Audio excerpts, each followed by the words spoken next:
So you made your debut during the Commonwealth Games, that too in the semi-final against Australia. How was that feeling? Again, like an unreal feeling. I wasn't expecting it at all. Coming through the pool games, and I didn't play a game, so I wasn't really expecting the semi-final call up. But to go in there and the coach Ben and all the other players gave me the confidence to just go in and play how I'd been in the nets, which I think really helped me be able to just play a free game and just go out there and just compete against the world's best. So you have only played a few matches, but you have already been part of a significant tournaments like the Home World Cup. Then you have been part of the Commonwealth Games. How do you look at all these things? I think it's pretty cool. I think a lot of people start their careers off playing in series, so just against one country. But I think being able to play against all the different countries and different venues and some pretty cool competitions has been a really cool grasp for me to start my career out and makes me want to keep going and the other competitions that I can be part of, which will be cool. So let's talk about that Home World Cup. You were not part of the original squad, then you unexpectedly received that call up. How was it like receiving that call up? Definitely wasn't expecting it. I just come home from training with my domestic team, the Wellington Blaze, and I was just ready to go to bed, and then I get a call from Bob who said that Lauren unfortunately had injured her thumb and I was in for the replacement player. Kind of gave me a bit of shock because I just started uni as well, so it was a quick turnaround, and the next day I was on a plane there. But it was definitely an amazing experience to be part of and got me on the front foot with all the training and meeting all the girls as well, which was really cool.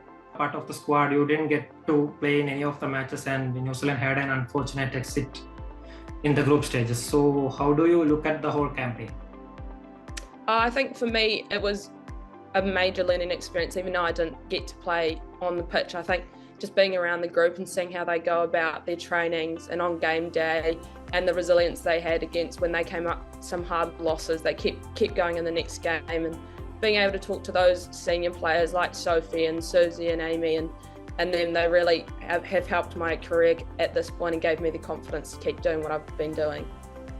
Post the World Cup, you also received a New Zealand Central contract. So how much of an impact that will have on your career?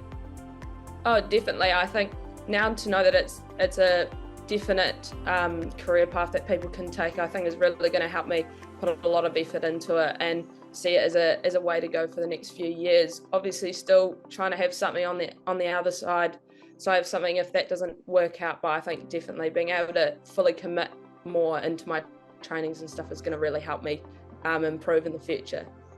Yeah, New Zealand are now a side in transition with a lot of new players around. I asked the same question to Eden Carson as well. So how do you see this new look New Zealand side? I think coming in with a lot of young players who haven't had as much international experience, I think it's actually going to help us a bit with a lot of the other teams not having seen a lot of us younger ones play. I think it's going to help us in that sort of sense. And I think the best learning you can do in cricket is actually being out on the pitch and playing against hard opposition. So I think that's just going to help us younger ones grow in our game and get that confidence to keep going and play and learn from each game that we actually end up playing. On that same note, how do you see the influence of the senior pros like Susie Bates, Sophie Devine and Leah Tahu? Oh, I think they've had a massive amount of experience in the years that they've played for the White Ferns and all around the world.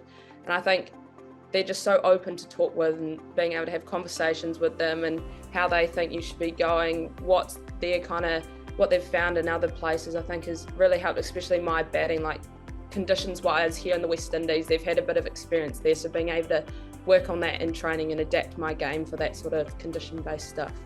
New Zealand also announced that there will be equal pay for men and women, equal match fee for men and women. So how significant is this development?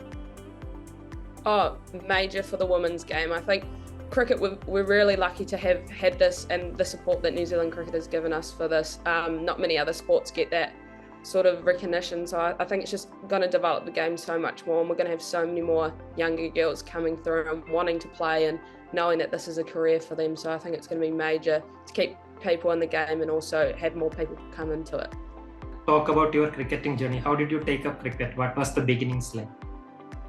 So I actually played softball when I was younger, which was a bit of the same thing with a bat and ball, but my friend actually wanted to get into cricket which is Mealy's cousin, and she wouldn't play unless she knew someone that was playing. So I said that, oh, I'll come along and play. And then Robbie Kerr saw me and said that I should keep going and there's something there. And didn't really think much of it at the start, but then as I progressed into club cricket and school cricket at Tawa College, I just fell in love with the game and got picked up for age group Wellington stuff.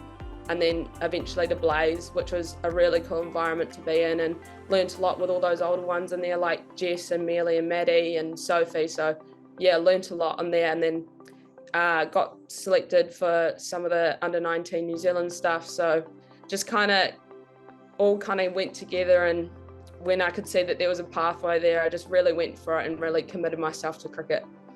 How much of an impact Blaze had in your growth?